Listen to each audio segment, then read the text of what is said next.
കേരളത്തിൽ നിന്നും ദുബായിലേക്ക് പറന്നതിന്റെ ത്രില്ലിലാണ് ലൂക്ക. അതും ഖത്തർ എയർവേസിന്റെ വിമാനത്തിൽ.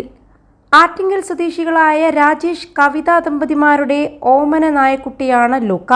കൊച്ചി വിമാനത്താവളത്തിലൂടെ ഓമന മൃഗങ്ങളെ വിദേശത്തേക്ക് കൊണ്ടുപോകാനുള്ള സൗകര്യം നിലവിൽ വന്നതിന് പിന്നാലെ ആദ്യമായി പറക്കാൻ അവസരം ലഭിച്ചതും ലാസ അപ്സോ ഇനത്തിൽപ്പെട്ട ലൂക്കക്കാണ്.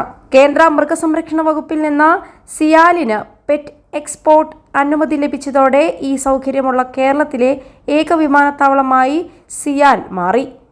24 മണിക്കൂറും പ്രവർത്തിക്കുന്ന ശീതീകരിച്ച പെറ്റ് സ്റ്റേഷൻ, പ്രത്യേക കാർഗോ വിഭാഗം, വെറ്റിനറി ഡോക്ടർമാർ, കസ്റ്റംസ് ക്ലിയറൻസ് കേന്ദ്രം, മൃഗങ്ങളെ കൊണ്ടുപോകുന്നവർക്കുള്ള ഫെസിലിറ്റേഷൻ സെന്റർ എന്നിവയും സിയാൽ ഒരുക്കിയിട്ടുണ്ട്. ഇതുവരെ ആഭ്യന്തര റൂട്ടുകളിൽ മൃഗങ്ങളെ കൊണ്ടുപോകാനും കൊണ്ടുവരാനുമുള്ള അനുമതി മാത്രമേ സിയാലിന് ഉണ്ടായിരുന്നുള്ളൂ.